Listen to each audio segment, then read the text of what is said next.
très heureux d'accueillir Goran aujourd'hui. Goran est quelqu'un qui est localisé tout près de ce site de NanoInnov à l'ENSTA et qui travaille dans les équipes de l'U2IS sur des sujets dont il va nous parler, de vérification formelle avec des objectifs d'atteignabilité. C'est un terme qu'on peut traduire en français depuis Reachability. Voilà, donc il va nous parler de ça. Il a un parcours, il a fait ses études à Karlsruhe. Après, il a été aussi aux Pays-Bas, à Radboud University. Et puis il est arrivé en France au labo Verimag et pour s'occuper d'une chaire donc à l'université Grenoble-Alpes. Sur des sujets assez voisins de ceux-là. D'ailleurs, je pense qu'une partie des travaux, je vois qu'il y a des gens cités de Verimag, seront issus de ces travaux qu'il a réalisés dans le cadre de cette chaire. Et puis voilà, donc, et peut-être des nouvelles perspectives par rapport à l'environnement sur le plateau de Saclay. Je lui laisse la parole pour cette heure de séminaire. Merci. Donc merci pour l'introduction. Je vais présenter un aperçu un peu subjectif des méthodes formelles, c'est-à-dire des méthodes rigoureuses qu'on essaie d'appliquer à assurer la sûreté d'un système. Qu'est-ce que ça veut dire concrètement? Je vais vous montrer tout à l'heure. Donc, comme c'est un aperçu un peu global de cette approche, ça inclut pas mal de travaux de mes collègues et anciens collègues que je ne vais pas citer en détail, mais donc ce n'est pas que moi qui ai fait tout ça.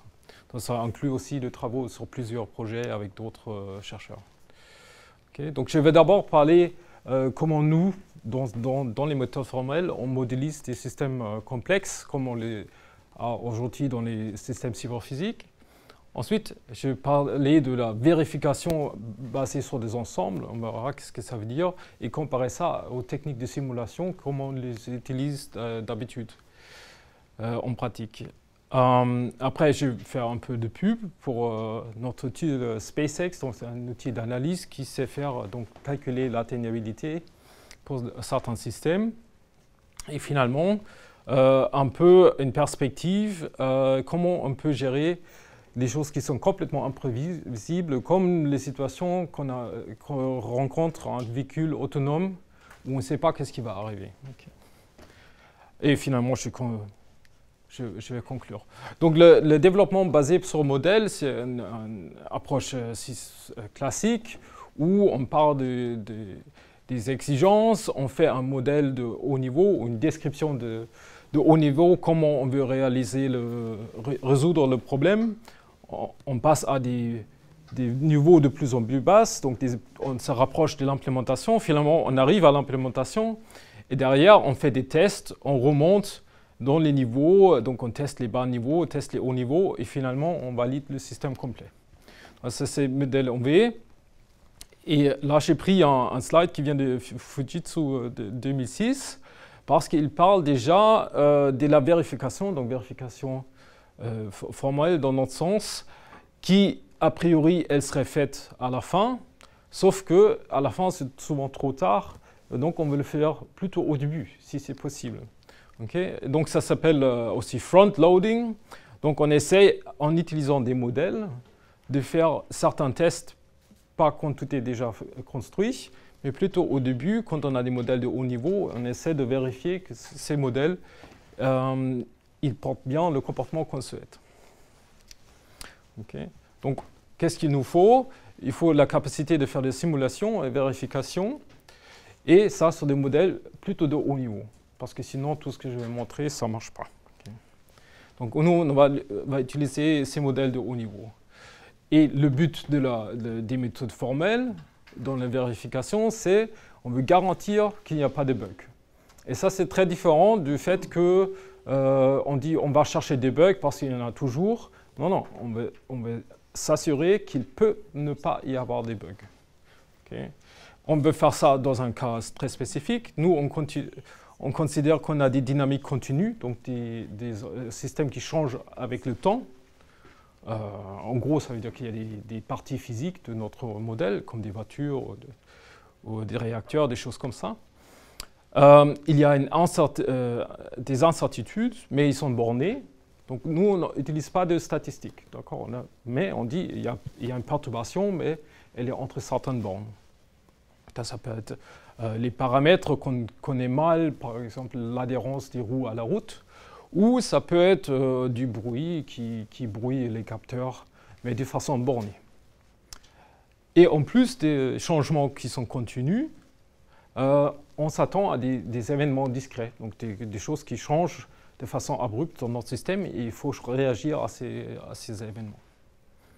Donc les méthodes, donc la vérification formelle, elle est inspirée par tout un catalogue de méthodes qu'on connaît de l'informatique. Donc il y a notamment l'interprétation abstraite de Couzeau et Couzeau.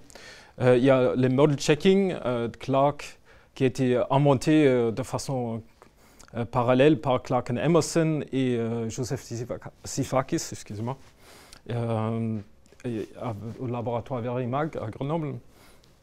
Et finalement, les analyses compositionnelles où on isole les composantes et on regarde exactement qu'est-ce qu'ils font les composantes.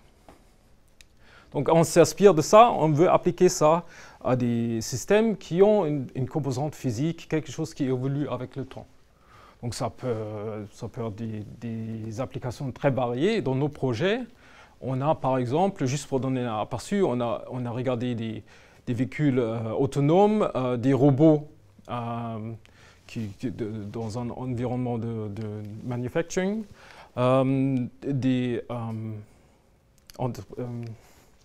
la production chimique, merci, les circuits mixtes analogiques et ce qu'on a aujourd'hui partout, les drones et les smart buildings. On a regardé ça avec des collègues. Okay.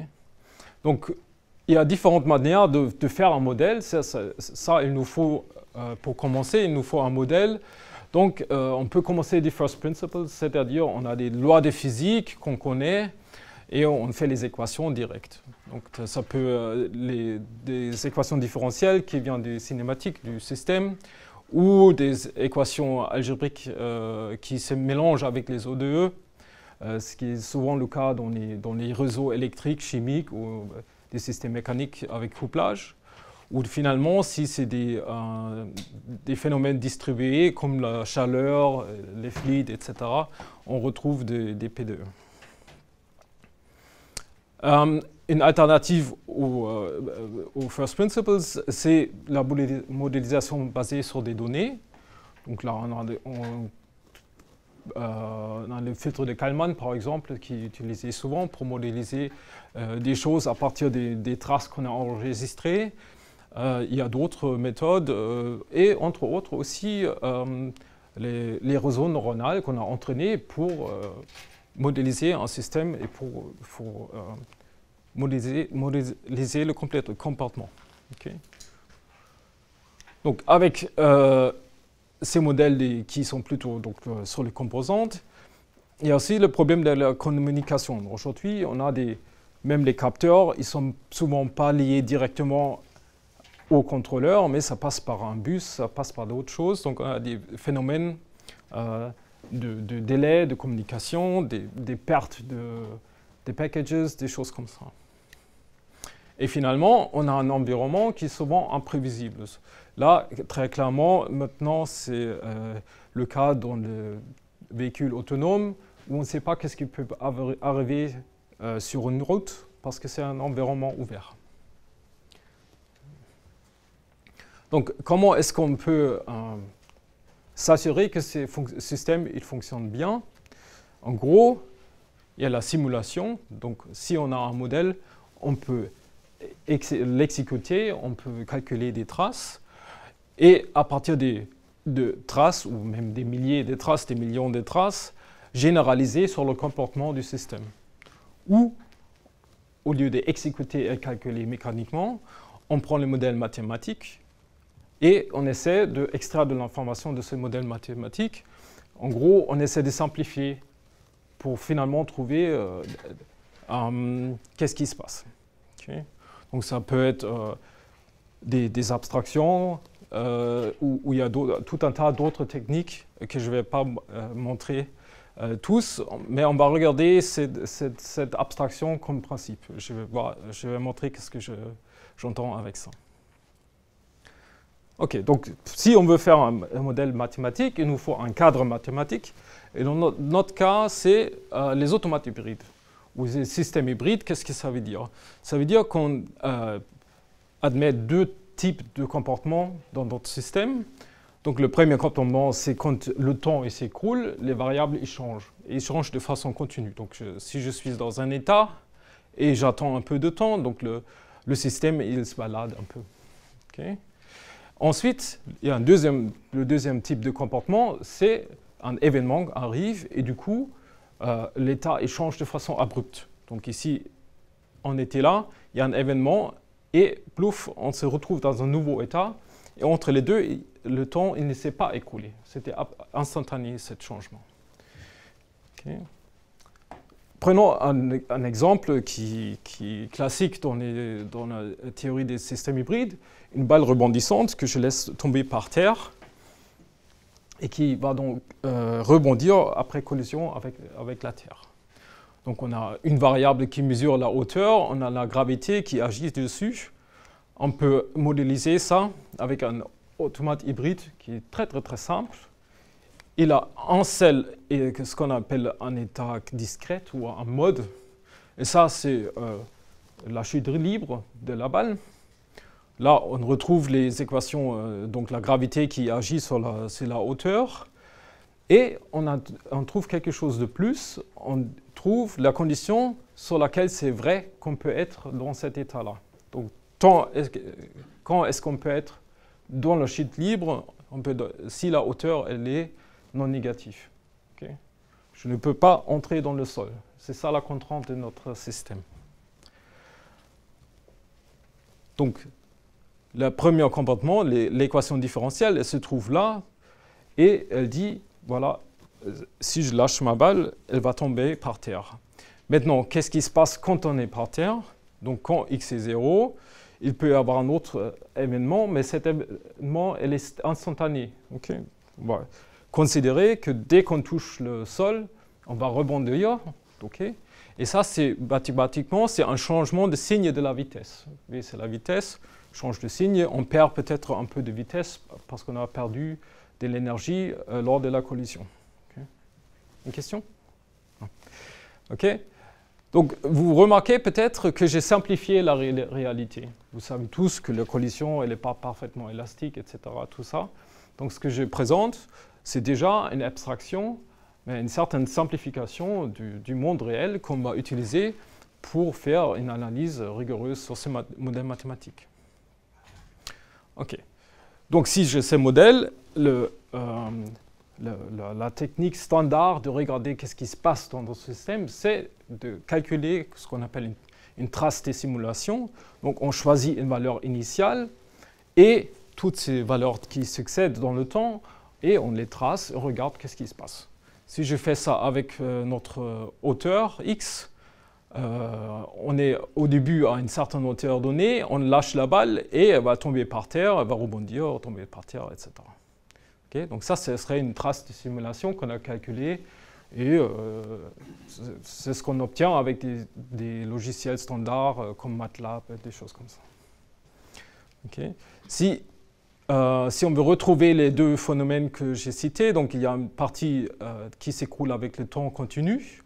Okay, ça, c'est les trajectoires bleues et les événements, ils sont en jaune. Donc, qu'est-ce qui s'est passé? On a touché le sol et là, on a dit pour modéliser le fait que la balle elle rebondit, la vitesse va changer des signes.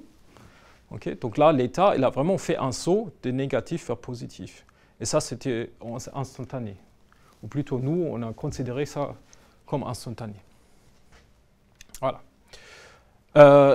La même trace, maintenant, je la dessine pas sur le temps, mais dans une vue qu'on appelle la vue dans l'espace, l'espace d'état. Okay, donc on a les mêmes variables, la position et la vitesse. Au début, je suis au-dessus du sol, je lâche, et maintenant, quand je lâche, la vitesse devient négative, parce que ça va vers le sol. Quand je suis au sol, la vitesse devient positive et on retrouve donc notre saut. Okay, et ça saute, ça saute, ça saute. Maintenant, qu'est-ce qui change en dessinant ça sur la position et la vitesse au lieu de temps? C'est que je vais faire ces dessins jusqu'à l'infini, okay, jusqu'à un horizon de temps infini. Vous voyez que ça va juste devenir de plus en plus bleu ici, mais à un moment, on aura à colorer tous les pixels et on a un dessin qui est valide pour tout le temps. Okay. Et ça, c'est un peu l'esprit qu'on va exploiter. On va travailler dans l'espace d'état, okay, ce qui nous permet de regarder le comportement sur un temps infini.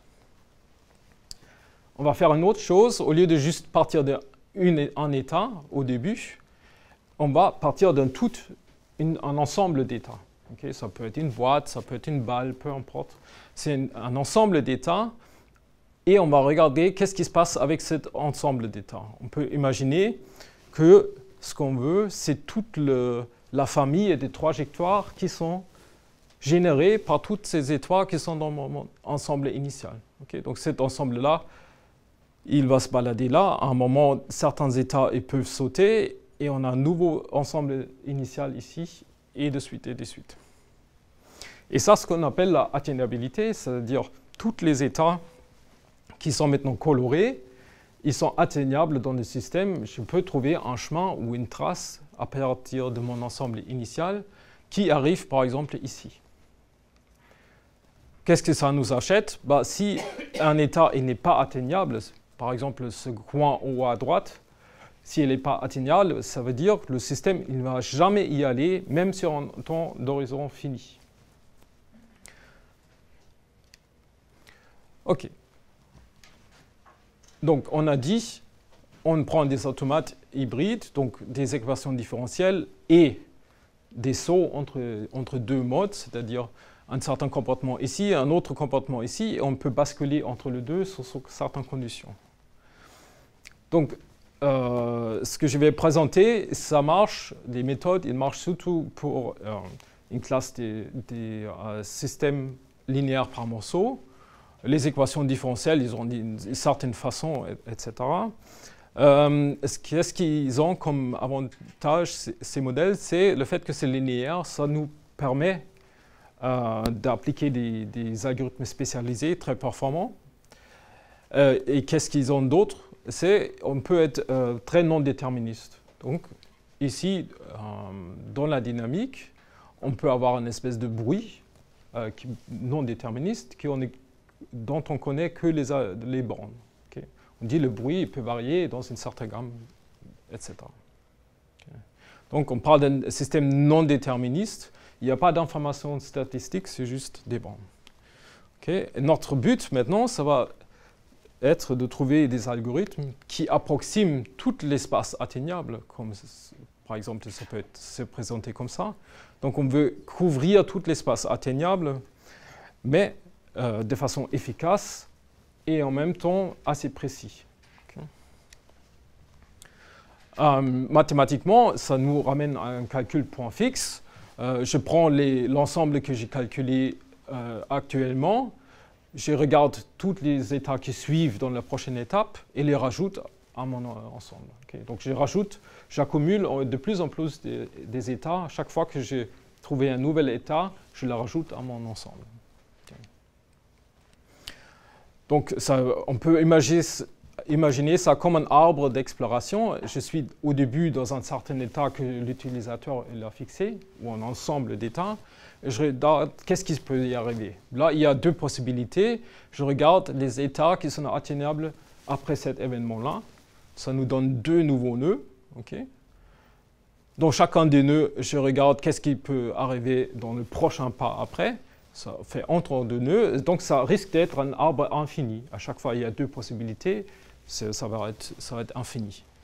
Donc, il nous faut deux techniques pour obtenir un arbre fini. L'un, c'est le check d'appartenance, donc containment. Si je trouve par exemple que ce nœud-là, c'est un sous-ensemble de celui-là, je n'ai pas besoin d'explorer le reste, parce que ça sera un sous-ensemble de ce que je trouve là-bas. Et une fois que j'ai trouvé que, par exemple, celui-là, ça nous a ramené dans un sous-ensemble de l'état initial, je peux m'arrêter. Le deuxième check qu'il nous faut, c'est le check de emptiness. Donc, une fois un test, quand un état n'a plus de successeurs qui satisfont les contraintes qui sont dans le système. Okay. Donc, il y a des travaux qui regardent ces problématiques depuis à peu près 30 ans. Donc, depuis 10 ans, on a fait des progrès dans cette ligne-là que je vais présenter. Ok, je saute un peu les équations. Donc, ici, on a l'état initial, jaune. Là, on a l'état après un certain pas de temps, donc on va dire 1 milliseconde. Maintenant, j'avais dit que le fait que le système est linéaire, ça nous simplifie la vie. Donc pour les amateurs, si j'ai ma matrice A qui décrit la dérivée, on prend juste l'exponentielle des matrices. Okay, donc ça, c'est relativement facile. Donc pour dire que de ici à là, ça, à l'étape prochaine, ça va encore, c'est relativement facile à calculer. La difficulté, c'est de couvrir tout ce qui est entre les deux points dans le temps. Okay? Qu'est-ce qui se passe entre ici et dans 1 milliseconde?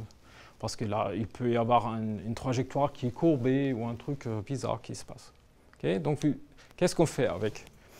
Et là, on a un calcul qui ressemble un peu à un calcul d'intervalle, pour ceux qui connaissent. Donc, on essaie de trouver une boîte qui couvre non seulement l'état ici et l'état derrière, mais aussi la continuité de tout ce qu'il peut y avoir entre les deux. Okay. Donc là, il y a des différents modèles. Comme j'avais dit, ça fait des décennies que des chercheurs ils penchent sur le problème. Donc là, vous voyez un état initial, l'état après 1 milliseconde, et la continuité, donc infiniment de points qui se trouvent entre les deux. Et maintenant, on essaie de couvrir qu'est-ce qui se passe. Et il y a différentes méthodes. Donc une méthode qui a produit cette polygone-là, une autre qui définit une espèce de patatoïde. Et de 2011, on a trouvé une méthode qui approxime donc assez bien cette trajectoire pour couvrir vraiment la totalité des états. Okay. Donc, on est garanti maintenant que toutes les solutions à notre équation différentielle, ils restent là-dedans. Dans notre balle rebondissante, si on reprend le dessin, maintenant la position c'est en bas et la vitesse c'est en haut. Vous voyez les boîtes en rouge, où j'avais dit on est garanti que toutes les solutions ils sont à l'intérieur des boîtes. Okay.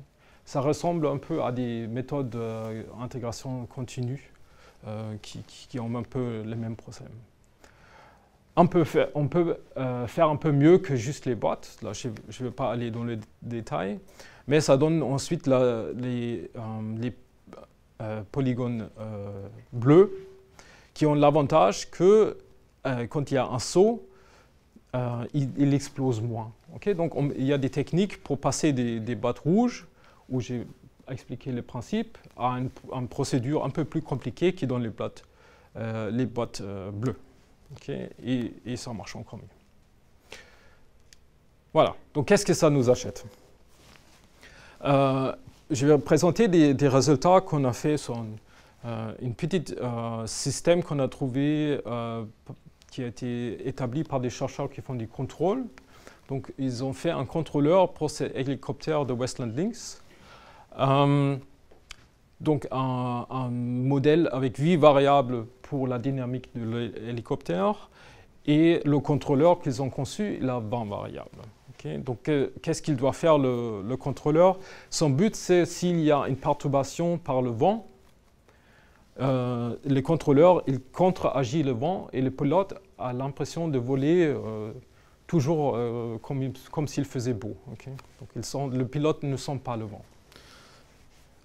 L'hélicoptère il est intéressant du point de vue que les variables ils sont tous couplées. Okay? Un petit changement dans une des 28 variables ici en total va aussi modifier toutes les autres variables. Donc qu'est-ce qu'on ferait normalement, donc aussi dans dans cette conception de contrôleur, dans la publication, pour montrer que le contrôleur marche bien, bah, il calcule une simulation. C'est-à-dire, on choisit un point initial. Ici, c'est montré sur le temps pour mieux voir le résultat. Donc, on choisit un point initial et on regarde qu'est-ce qui se passe avec le temps après. Donc, ce qui est dessiné ici, c'est la vitesse verticale, donc le déplacement de la vitesse du hélicoptère qu'on souhaite que le vol il est plane, idéalement. Donc, elle doit rester autour de 0, même si le vent il a secoué un peu. Donc, on choisit la vitesse initiale, on a un certain profil pour le vol. Et maintenant, on décide est-ce que ça marche ou est-ce que ça ne marche pas. Si on se fixe une variation maximale de 0,5 mètres par seconde, on veut dire oui, ça marche très bien. Sauf, il y a un problème. Parce que pour faire ce calcul, la façon de calculer ce profil, on a dû choisir une vitesse du vent pour chaque pas. Sinon, on ne peut pas calculer. Okay? Donc, il y a différentes méthodes de le faire, mais en gros, s'il y a une perturbation qu'on ne connaît pas, on ne sait pas qu'est-ce que le vent il va faire, on choisit souvent quelque chose d'aléatoire. Okay? Donc, peut-être là, le vent il a changé un peu, etc.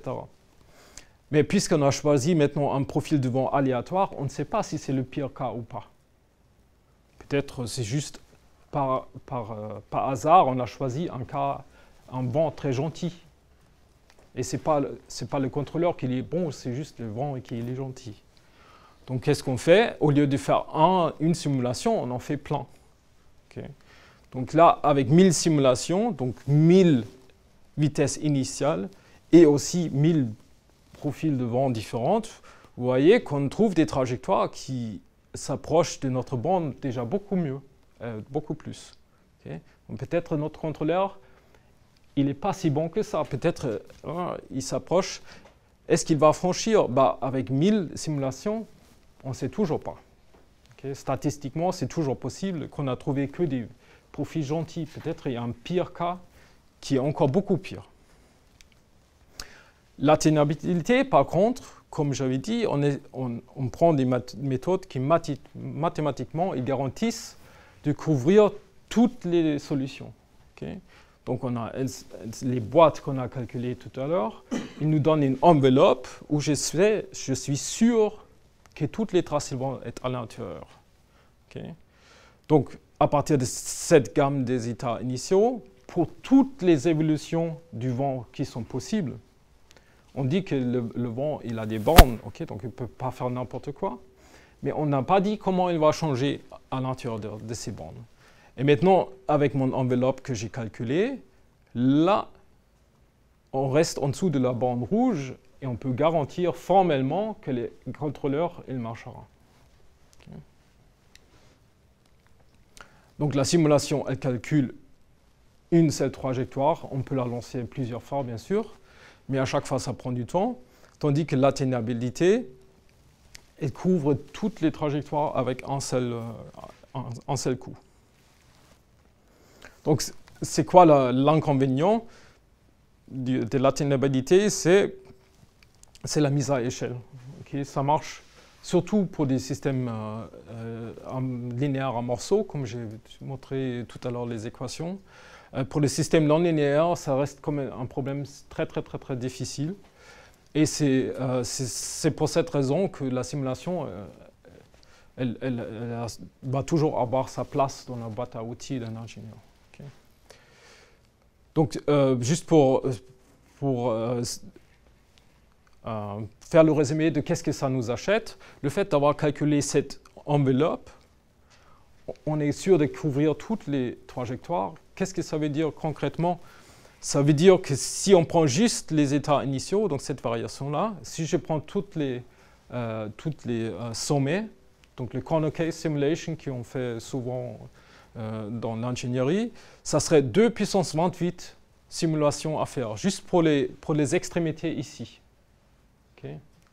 Donc peut-être mon calcul d'enveloppe, c'est un peu plus coûteux que le calcul d'une trajectoire en simulation, mais c'est certainement pas plus coûteux que le calcul de 2 puissance 28 trajectoires. On est d'accord. sachant que les corner cases, ça ne garantit pas qu'on a le pire cas. Le pire cas, il pourrait être à l'intérieur aussi. En plus, là, j'ai juste parlé des corner cases au niveau de l'ensemble initial. Je n'ai pas parlé de combien de profils du vent différents il pourrait y avoir. Okay. Si on regarde ça, donc si on dit on a n variables et t pas dans le temps sur lequel on veut calculer, notre intervalle initial, ça nous donne 2 puissance n sommets, si j'ai un cube. Okay, c'est le cas plus simple. Et les entrées, c'est-à-dire la perturbation du vent et toutes les autres influences, on va dire qu'il y en a m variables, donc 2 puissance m. D'accord ? Et le nombre de trajectoires qu'il me faut calculer sur une longueur t, c'est donc 2 puissance n pour les points initiaux, et 2 puissance m fois t pour les entrées. Okay? Donc ça, c'est le nombre de sommets initiaux, et ça, c'est le nombre de profils de vent qu'il faut calculer sur un horizon de temps t. Okay? Donc ça, évidemment, pour un t même modestement grand, c'est un nombre qui est très, très, très grand. Okay? Ce que le calcul d'intervalle que je vous ai proposé, donc le calcul d'enveloppe, il se structure beaucoup mieux au niveau du coût de la complexité. C'est le t, au lieu d'être dans l'exposante, il va devant, et ça sera linéaire dans le temps. Et linéaire dans le temps. Dans les nombres de variables, on se retrouve avec une dépendance cubique. Okay. Donc, c'est ça la base de toute la présentation aujourd'hui, c'est si on se ramène à un calcul d'enveloppe, sous incertitude, on peut passer d'une complexité exponentielle à une complexité linéaire ou au moins polynomiale. Okay. C'est ça la promesse. OK. Donc, je fais un petit peu de pub pour notre outil qui s'appelle SpaceX. Il s'est calculé donc l'ensemble atteignable, et comme je l'ai montré, il fait aussi quelques autres choses. Donc comment on l'utilise? D'abord, il nous faut un modèle du système. Ça peut être quelque chose qu'on a formellement, donc des équations différentielles qu'on a déjà sous la main, ou ça peut être par exemple un modèle Simulink, MATLAB Simulink, où on peut traduire ensuite vers un automate hybride, sous certaines conditions. Okay. Après, parfois il faut abstraire ou simplifier le modèle, parce que, comme j'ai dit, c'est une approche qui est surtout applicable au système linéaire par morceaux. Et finalement, on obtient le modèle formel, comme on l'a vu tout à l'heure. Donc là, c'est la modélisation du système. Il y a aussi un autre aspect dont je vais parler juste très rapidement aujourd'hui, et ça, c'est les exigences. Okay? Donc, typiquement, on a une vague idée en langage naturel des exigences. Il faut les formaliser.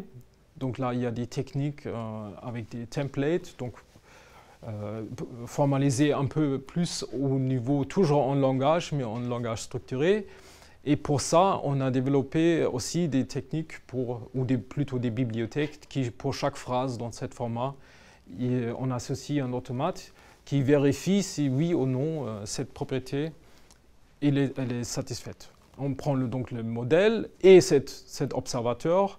Ensemble, on les donne à l'outil de vérification. L'outil de vérification dit oui ou non la spécification est satisfaite ou pas. Okay. Donc là, si vous avez un système Simulink simple, linéaire comme ça, il peut être automatiquement traduit dans notre formalisme. Vous retrouvez les mêmes traces des simulations dans les deux cas, sauf que maintenant, avec l'atteignabilité, vous pouvez simuler non pas un seul état qui va générer une trajectoire, mais toute une gamme de trajectoires ou des familles de trajectoires dans un seul coup. Okay. Donc ça, c'est une illustration en gros de l'approche. À partir d'un état initial, on va essayer de trouver tous ses successeurs et ça passe par une approximation pour la mise à échelle. Okay. Et bien sûr, il faut couvrir qu'est-ce qui est entre les points dans le temps. Okay. Donc on couvre vraiment la continuité dans l'axe de temps. Et maintenant, si les boîtes, par exemple, ils sont trop grossiers, okay, donc qu'est-ce que ça veut dire, ils sont trop grossiers? Disons que l'ensemble mauvais, donc les bugs, ils sont dans cet ensemble rouge. On veut montrer qu'il n'y a pas de bugs, donc on veut montrer qu'on tombe pas dans le cercle rouge. Pourtant, les boîtes qu'on a calculées, ils chevauchent avec le cercle. Donc, si on va juste, ok, la boîte, elle chevauche, on dit peut-être le système, il n'est pas sûr, mais peut-être il est sûr et c'est juste, mon analyse a été trop grossier. Donc, qu'est-ce qu'on peut faire?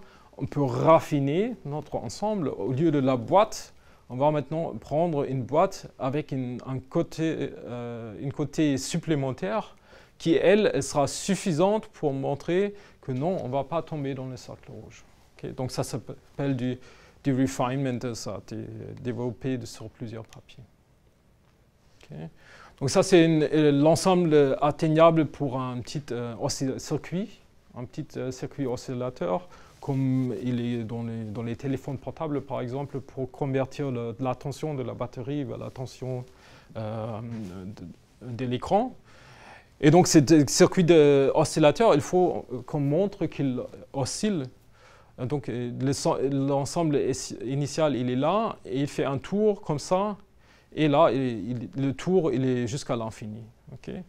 Donc, avec un peu d'analyse supplémentaire, on peut montrer qu'il reste, non seulement est-ce qu'il reste toujours dans cet ensemble-là, mais il va aussi osciller jusqu'à l'infini. Donc, on a une oscillation stable et pas quelque chose qui va mourir à un moment. Le système le plus grand qu'on a regardé, qui est vaguement réaliste, c'est un modèle structurel de la station internationale dans l'espace. Donc, une discrétisation du P2E qui décrit le modèle avec 270 variables et 3 entrées non déterministes. Donc, il y a des perturbations. Je ne sais pas exactement d'où ils viennent. Je ne connais pas le système en détail, mais donc il y a des variables qui modélisent une perturbation continue dans le temps. Okay? Donc on ne connaît pas exactement le pire cas. Et nous, on peut calculer dans 40 secondes une couverture complète du système et regarder combien des perturbations vont vraiment affecter la structure. Okay? Rapidement, une deuxième étude de cas, c'était une étude avec Bosch qui font des freins électromécaniques pour les voitures, donc pour le système anti-blocage. Et là, la question était, est-ce qu'on pourrait mettre ça, donc le contrôleur qui freine, est-ce qu'on pourrait le mettre sur un système multicœur où il y a aussi d'autres tâches qui s'exécutent? Et qu'est-ce que ça fait? Ça fait que de temps en temps, le processeur sera peut-être occupé avec quelque chose d'autre. Okay, je sais pas, régler la clim, je sais pas qu'est-ce qu'il fait d'autre. Donc il ne va pas tout de suite réagir et freiner, il va peut-être avoir un tout petit peu de retard. Okay. Donc cette raté la date limite pour l'échantillonnage, on peut le modéliser avec un automate. Donc il a des horloges qui mesurent la longueur des tâches, etc. Et on a un autre modèle qui modélise donc notre partie physique, le moteur électrique, etc. On met les deux ensemble et on a l'automate hybride qu'on a retrouvé tout à l'heure. Okay? Donc on a un modèle où il y a le système qu'on veut tester, on a un modèle du logiciel qui tourne et aussi l'ordonnancement sur le processeur multicœur, tous ensemble, on va analyser ça.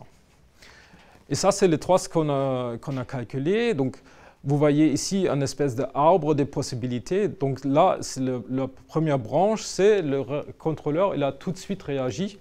Donc ça, c'est la position du plaque, la distance entre la plaque et le disque. Donc on veut fermer le frein, c'est-à-dire atteindre la ligne verte dans un certain horizon dans le temps. Okay. Donc si le contrôleur réagit tout de suite, bien sûr, ça marche très bien. Okay. Mais si le contrôleur il rate à cause de l'ordonnancement sur le multicœur, il rate quelques étapes, on peut se retrouver sur une autre branche. Okay. Et donc ça, la pire, c'est celle-là. Hop. Donc on a raté 2 fois la date et la 3e fois on l'a eu. Okay. Donc ça serait une analyse un peu classique. On prend le pire cas, ça serait celui-là, et le meilleur cas, et on pense que tous les autres, ça va être entre les deux. Maintenant, on a modifié le contrôleur un tout petit peu. Et on a trouvé un cas intéressant. Donc, avec une légère modification du contrôleur, il se passe la chose suivante. On a un cas qui rate, donc il ne ferme pas le frein dans le délai. Et ce qui est intéressant, c'est ni le plus lent. Okay, le plus long, ça marche très bien. Ce n'est pas le plus rapide, celui-là marche aussi très bien. Non, c'est un des cas intermédiaires et la faillite, elle est catastrophique. Okay. Donc, ce n'est pas qu'il est 10% plus lent ou quelque chose comme ça. Non, il ne ferme jamais ce frein. Okay. Donc, c'est vraiment catastrophique comme erreur. Et c'est justement ça, la discontinuité de faute qui fait que le système hybride, c'est un challenge pour la vérification. Okay, on ne peut pas facilement prédire le comportement d'un système qui a des événements, okay, le switching, et aussi des équations différentielles ici. Et ça, c'est un bon exemple pour ça. Okay. J'ai fini avec une petite perspective sur les incertitudes, comme on les a aujourd'hui avec les systèmes autonomes. Okay. Donc, on a un système qui est ouvert, il peut y arriver n'importe quoi. Comment on peut s'assurer que le système est quand même sûr? Okay. Donc, on veut s'adapter à tout ce qui arrive. Okay. Et pour s'assurer la sûreté, qu'est-ce qu'on peut faire? On peut superviser le système pour intervenir si c'est nécessaire. Okay. Donc, il y a une philosophie qui déjà existe un peu dans plusieurs domaines de quality of service et d'autres problèmes de logiciels que j'aimerais vous présenter. Et ça, c'est d'accompagner le modèle qu'on utilise typiquement pour avoir un comportement, une performance bonne. Okay. Accompagner ça avec un deuxième modèle qui, lui, il est pessimiste. Donc, le contrôleur de véhicule autonome normal, okay, donc il veut minimiser le carburant, etc. Donc, il y a des performances qu'on veut achever. Ça serait la branche droite. Okay. Donc, un modèle qui est optimiste dans le sens qu'il ne prend pas le pire cas en compte. Il regarde qu'est-ce qui se passe dans la moyenne. Okay. Pour avoir en moyenne une bonne consommation d'essence, on va faire comme ça. C'est un modèle optimiste, il est très complexe. Okay. Le modèle industriel, ils ont des tailles parfois très impressionnantes, et il est très précis. Et avec ça, on fait la planification. Donc, comment est-ce que mon véhicule va se balader, etc. Et on peut faire ça même sur un horizon relativement long. Okay. Donc ça, c'est le truc normal. Et on a une action que nous, on appelle optimale dans le sens de performance. On a une action qu'on aimerait réaliser et ça va nous donner une bonne performance. Mais maintenant, il y a l'aspect sûreté. On veut rajouter un check, mais est-ce que cette action optimale, est-ce qu'elle est sûre? Parce qu'avoir une faible consommation d'essence et ensuite se planter contre le mur, ce n'est pas ça ce qu'on veut.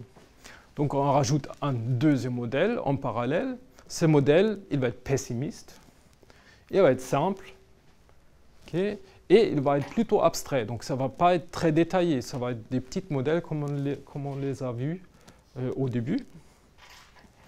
Et avec la vérification ou l'atteignabilité, comme vous l'avez vu, on est capable, pour ce modèle, calculer des enveloppes conservateurs dans le futur. Okay. Je peux dire, par exemple, si la vitesse des véhicules autour de moi, elle est dans ces bornes-là, je peux directement donner une enveloppe de toutes les positions possibles dans un horizon de, disons, 20 millisecondes. D'accord? Donc, avec cette calcul-là, donc quand j'ai cette enveloppe, je peux calculer aussi avec un ensemble les actions qui sont sûres. Okay? Donc, ça me donne maintenant deux choses. Ici, une gamme des actions où je dis, OK, ça va être sûr, si je suis pessimiste, et une autre branche où j'ai dit, cette action, c'est optimal. Et ma supervision, ça va maintenant consister à checker si cette action optimale, elle fait partie des actions sûres. Si oui, je l'applique et tout va bien, je suis sûr d'être sûr. Et sinon, donc si l'action optimale, elle pose un danger, bah, je ne la prends pas, je choisis une des actions sûres qui sont à ma disposition. Okay?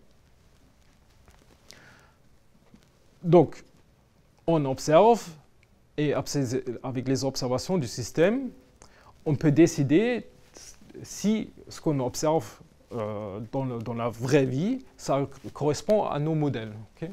Est-ce que ça correspond à notre modèle optimiste?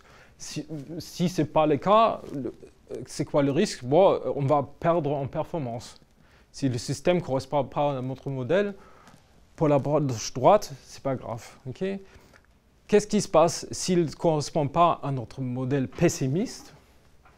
Là, on peut être malin, on peut enrichir notre modèle pessimiste, okay? Donc augmenter, rajouter le comportement qu'on a observé à notre catalogue ici, ou à notre modèle, pour couvrir aussi dans le futur toutes les autres choses qu'on n'a pas encore vues. Et du coup, le système il est adaptif. Okay? Il s'adapte, il apprend, mais de façon conservateur, c'est-à-dire il va devenir de plus en plus pessimiste et donc conservateur par rapport à tout ce qui était sécurité, sûreté. Donc mon collègue Matthias Althoff, il a fait des études sur ces genres de principes. Donc c'était dans un projet commun qui s'appelle Uncover CPS. Donc c'était avec des robots qui se baladent dans un bâtiment où il y a des personnes, des piétons qui se baladent aussi. Et donc qu'est-ce qu'ils ont fait? Ils ont fait un modèle très grossier de la physique d'un piéton. Okay? Parce qu'il se trouve qu'un piéton ne peut pas changer de vitesse de façon instantanée, par exemple. Un piéton peut marcher en avant, en arrière, mais il ne peut pas basculer instantanément entre les deux. Okay? Donc ça permet de réduire un peu l'enveloppe, si je sais le piéton il est dans une certaine position, ou peut-il être dans 100 millisecondes, dans 200 millisecondes. Okay? Et on a également un modèle du robot, ça c'est normal. Donc on calcule cette enveloppe, comme j'avais montré tout à l'heure, sur un petit horizon dans le temps. On calcule les deux enveloppes pour le piéton et pour le robot, et on regarde si les deux ils chevauchent. Okay? Donc si les deux enveloppes dans 100 millisecondes ils chevauchent, il y a un risque de collision, donc je vais prendre une action qui évite cette collision-là. D'accord? Si les deux enveloppes ne chevauchent pas, je suis garanti formellement qu'il n'y aura pas de collision. Ce n'est pas possible. Le même principe s'applique aussi pour les voitures autonomes. Donc là, on a calculé, donc les gens qui étaient dans ce projet avec nous, ils ont calculé à partir d'une position vitesse initiale du voiture, des enveloppes pour toutes les trajectoires possibles sur un certain horizon de temps. Et ensuite, on peut regarder comment ça s'enchaîne. Donc ça, c'est une enveloppe et ensuite une deuxième. Comment ça s'enchaîne pour trouver des manœuvres qui sont sûres et qui ne chevauchent pas avec l'enveloppe d'une autre voiture qui est sur la route. Okay, donc un peu le même principe maintenant pour la planification. Un dernier exemple, c'est du même projet, donc ça c'est avec un robot. Donc le robot il est censé travailler à côté d'un humain. Vous allez voir, c'est pas une donne dans la vraie usine, c'est dans un labo. On a reproduit les conditions. Donc l'étudiant va essayer de mettre les saucisses sur le sandwich et le robot, il met la sauce. Okay? Et les deux, ils doivent travailler ensemble sans se faire mal l'un à l'autre. Et ça, c'est un vrai problème dans les usines aujourd'hui. Il y a un gros cordon de sécurité autour d'un robot comme ça, donc c'est dans l'ordre de 2 mètres, okay? Pour s'assurer que c'est physiquement impossible que le robot soit en collision avec l'humain. Okay? Ça, c'est pas très efficace, ça prend beaucoup d'espace. Et donc, il y a beaucoup de recherches. Comment est-ce qu'on peut mettre l'humain et le robot plus proches ensemble sans avoir de collision? Et donc, il y a une caméra qui filme. Et si vous vous souvenez, on peut faire des modèles physiques, même des gens, des personnes qui, a priori, ne sont pas prévisibles. On ne peut pas savoir qu'est-ce qu'il peut faire, la personne. Mais il y a des limites physiques. Il ne peut pas bouger son bras avec une vitesse infinie. Ou une fois qu'il a bougé son bras dans une direction, il ne peut pas changer de direction de façon instantanée. On verra dans le film que c'est exploité. Okay. Donc là, normalement...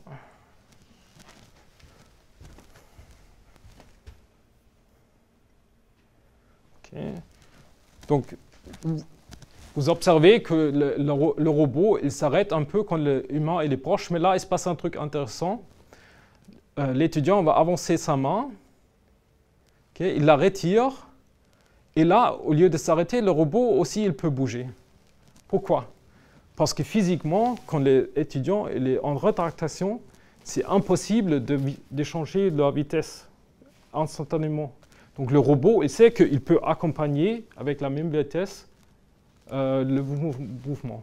Okay? Donc c'est une vraie prévision dynamique qui est en place et qui est donc plus performant que si on arrête à chaque fois que la personne s'approche, on arrête complètement le robot. Ok, donc la conclusion, c'est la technique de vérification formelle que je vous ai montrée. Elle est dans la philosophie comme si on faisait un calcul trajectoire par simulation, mais on le fait avec des ensembles. Okay? Et on fait de sorte que on obtient à la fin une enveloppe complètement exhaustive de tous les comportements du système. Okay? Donc le calcul, puisqu'il est basé sur des ensembles, c'est très naturel de prendre en compte tout un tas d'incertitudes qu'on rencontre dans la réalité. Donc c'est des erreurs de modélisation, les conditions sur lesquelles le système il doit travailler, l'environnement ou même, comme vous avez vu, le comportement des humains qui sont a priori pas prévisibles, mais on a quand même certaines bornes sur leur comportement grâce à la physique. Donc traditionnellement, ces techniques ont été appliquées dans l'analyse en amont du système, c'est-à-dire offline, au moment de la conception du système. Maintenant, je pense qu'il y a des utilisations online, c'est-à-dire pendant l'opération du système, qui sont très prometteurs. Donc, il y a la vérification online pour décider quelles actions sont sûres sur un certain horizon dans le futur. Il y a le monitoring. Monitoring, ça veut dire qu'on compare les mesures et on prend les mesures, on compare au modèle. On dit, est-ce que c'est encore cohérent avec mon modèle? Sinon, si ce n'est pas le cas, soit je modifie mon modèle, ou il y a vraiment un problème, il faut que je déclenche un fail-safe ou autre chose. Okay? Et finalement, donc la prédiction, la prévision pour réagir de façon dynamique à des événements qui peuvent se produire dans le futur au lieu de juste réagir à l'instant T donné. Voilà. Merci pour votre attention. Ça termine. Alors, on a un peu de temps pour des questions. J'ai une question par rapport aux incertitudes et l'enveloppe qui doit contenir ces incertitudes, puisque les calculs au final ils seront réalisés sur une machine avec des nombres flottants. Est-ce que ça inclut aussi la perte d'informations, perte de précision en utilisant les nombres flottants? Et puis la deuxième question, c'est par rapport aux enveloppes. Vous avez mentionné l'utilisation d'intervalles.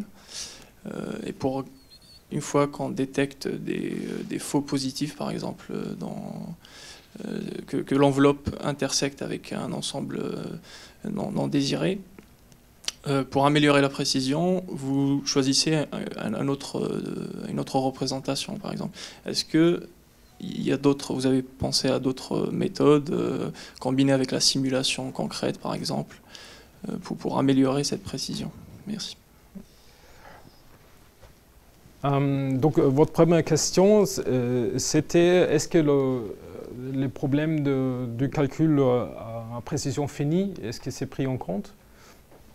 Et la réponse, c'est il y a deux philosophies. Il y a des cas où on dit on ne s'attend pas à des problèmes numériques, on veut juste identifier les problèmes fonctionnels.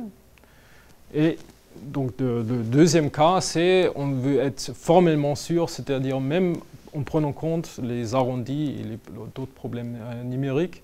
Et là, on peut, grâce à la façon avec laquelle le problème est posé, on peut toujours arrondir dans le bon sens. Okay. On sait dans quel sens il faut arrondir. Et donc ça rajoute à peu près un surcoût d'un facteur de 10 au niveau du calcul, mais c'est tout à fait jouable. Okay. Ça s'accumule. Oui, du coup ça s'accumule. L'arrondi, bien sûr, ça va s'accumuler. Et la deuxième question, c'était donc est-ce qu'on a regardé alterner entre ensembliste et simulation? Donc il y a peu de travaux là-dessus. Donc je pense que ça c'est une des pistes effectivement qui reste à creuser. Ouais. Votre position par rapport à cette modélisation des automates temporisés statistiques dans lesquels on arrive avec distribution des incertitudes et on fait l'ensemble des calculs dans le domaine probabiliste et on prend une décision par rapport à la probabilité. Comment vous positionnez ce type de démarche, une par rapport à l'autre? Oui, donc si on veut aussi garder en tête des distributions de probabilité, c'est encore plus coûteux. Okay, donc il y a des approches, c'est un domaine de recherche très actif, les automates hybrides probabilistes, donc ce que j'ai montré, mais avec des probabilités en plus. Ça a été... ça a gagné en performance les derniers 2-3 ans, mais ça reste quand même assez compliqué parce qu'en plus de tout ce que j'ai montré, il faut aussi savoir modéliser les distributions et ça rajoute de la complexité. Donc je pense que c'est un domaine très intéressant, mais ça reste très très difficile. Parce qu'il y a beaucoup de travaux dans ce sens actuellement. Oui, tout à fait. Donc c'est très actif et comme je disais, donc là nous, on organise une compétition de vérification chaque année et avec différentes catégories. Et la catégorie probabiliste elle a été fondée il y a 2 ans et le nombre de participants elle a augmenté de 2 à 5 l'année dernière. Donc ça c'est... Et une autre question concernant l'outillage. Dans ce domaine, il y a aussi des outils qui sont reconnus. Comment vous positionnez votre outillage par rapport à celui-là, par exemple, ou PAL ou autre chose? Oui, c'est pas le même classe de système. Okay, donc, UPAL et Prism, a priori, ce sont des systèmes temporisés. Okay, donc, si vous voulez, dans notre cadre, on pourrait dire que c'est une équation différentielle où le dérivé, c'est toujours 1. Okay. Tandis que nous, on a ciblé les systèmes linéaires à morceaux où la dérivée, ça peut être donc donnée par une matrice, par exemple. Donc, nous, strictement parlant, les automates temporisés, ce serait une sous-classe par rapport à ce que fait nous. Par contre, puisque c'est une sous-classe, ils peuvent spécialiser leurs algorithmes. Donc sur cette sous-classe, ils sont beaucoup plus performants que nous. Il n'y a pas photo. Moi, j'avais une petite question. Est-ce que sur les approches que tu as montrées, en fait, on cherche à vérifier l'atteignabilité d'un état? Est-ce qu'il existe des approches pour vérifier l'atteignabilité d'une série d'états? Est-ce que traverser la boîte comme ça, c'est autorisé, ou la traversée comme ça ne l'est pas. C'est-à-dire qu'en fait, c'est la succession des états dont l'atteignabilité, enfin, dont le scénario devient un scénario critique ou pas. Ouais.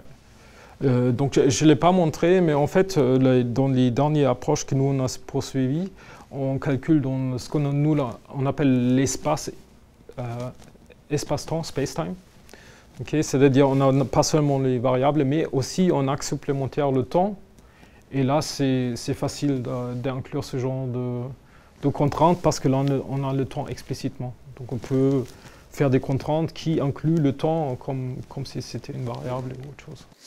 Sur la slide 58 que tu as montré tout à l'heure, tu disais que... Tu disais qu'en fait, il pouvait y avoir de possibles collisions parce que les deux enveloppes se touchent, mais il faudrait qu'elles se touchent au même instant. Donc, c'est pas parce qu'elles se touchent, les deux enveloppes, qu'il va y avoir possiblement une collision. Tout à fait. Donc, d'où l'intérêt de... Donc, il y a deux approches. Un, il ignore le temps et il dit... Une approche dit, voilà, de toute façon, notre prédiction, elle est sur un horizon, disons, 100 millisecondes. Okay. Donc, dès qu'il touche, peu importe en même temps, on va dire que c'est une collision. Donc, cette approche, elle est très cheap. Okay. Deuxième approche, c'est l'approche space-time. Donc, avec l'axe de temps, ça serait une image 3D où l'axe de temps elle est rajouté. Et du coup, si les deux cercles se chevauchent pour un t donné, là, c'est vraiment une collision dans le sens strict. On est dans l'espace-temps. Pardon? On est dans l'espace-temps. Dans l'espace avec une dimension temporelle. Ouais. Donc l'image que je montre, c'est juste l'espace. Et si on veut ajouter un axe de temps, ça serait une image 3D. Ouais. Dans cet espace où une des dimensions serait le temps. Ouais. Ouais. Sur cette image-là, en fait, on peut aussi pointer que la plupart des scénarios d'évolution et donc le déplacement finalement dans une enveloppe de points des états fait l'hypothèse que le système ne change pas. C'est-à-dire qu'en fait, c'est les variations des conditions initiales qui permettent d'atteindre ou de ne pas atteindre ces états. Si en plus le système lui-même et ses variables qui par exemple quantifient ces équations dérivées partielles, enfin que les paramètres qui sont eux-mêmes en train de bouger, il y a des approches qui travaillent sur ce sujet-là aussi de variation au cours du temps de l'état du système. Pas de l'état, excuse-moi, de la constitution du système. Ok. Donc si c'est une dépendance avec le temps, on peut modéliser le tout comme un système non linéaire. Donc fondamentalement, ça ne change pas par rapport à un système non linéaire normal. Si c'est des changements qui sont basés sur des événements, c'est déjà inclus dans notre approche avec l'automate hybride. Okay. Parce que les événements, de toute façon, on les gère déjà avec un graphe d'états possibles, etc. Est-ce qu'il y a d'autres questions?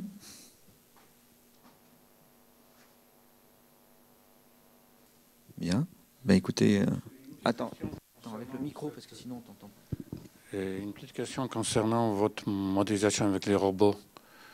Parce qu'on a une certaine incertitude sur le paramètre et vitesse captée par les capteurs, autre chose. Mais il y a beaucoup de problèmes sur la scène qu'on modélise. C'est-à-dire combien de véhicules, combien de mains, combien d'objets sur la scène. Comment vous avez approché cette question de variabilité de la scène qui nous intéresse? C'est le problème qu'on se pose pour les véhicules autonomes, où toutes les stations routières sont tellement riches que ce n'est pas si évident que ça. Je suis complètement d'accord que ce n'est pas évident et on n'a pas regardé ces questions. Ouais. Donc ça reste à faire. Très bien. Bon, ben une dernière question. Merci pour la présentation. Est-ce que vous pourriez donner quelques détails sur la nature ou les caractéristiques requises des modèles physiques pour que vous puissiez faire ce calcul ensembliste? On a vu les équations différentielles ordinaires, donc si j'ai bien compris qu'il pouvait aussi avoir des paramètres qui changent en temps.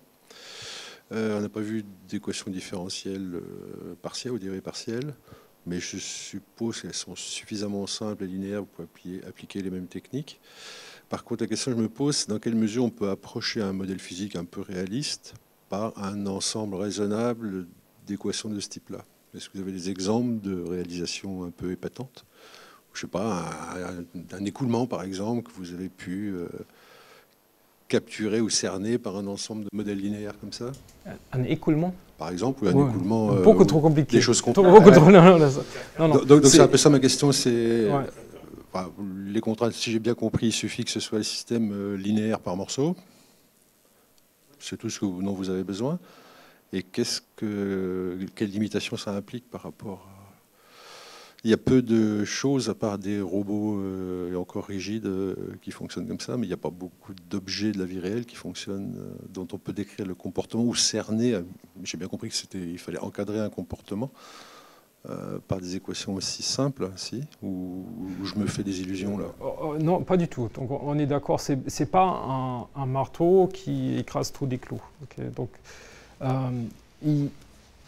le calcul par sa nature, donc on réclame qu'on couvre de façon relativement précise toutes les solutions. Ce qui c'est plutôt optimiste comme résultat, d'être vraiment sûr de calculer cette enveloppe. Et du coup, oui. Et c'est un problème très dur. Du coup, ça marche, comme vous l'avez dit, ça marche principalement pour des systèmes qui sont relativement complexes, simples, qui sont relativement simples et surtout proches du linéaire. Et on est aussi d'accord que ça écarte a priori la majorité des choses qu'on a autour de nous. Maintenant, qu'est-ce qui nous sauve?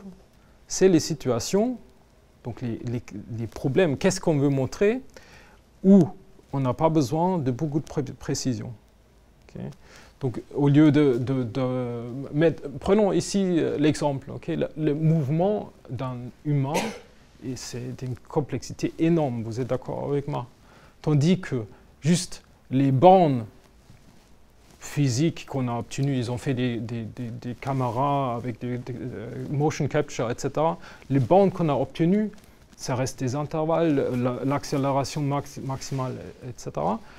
Mais pour la question de collision, dans quelques millisecondes dans le futur, c'est suffisant.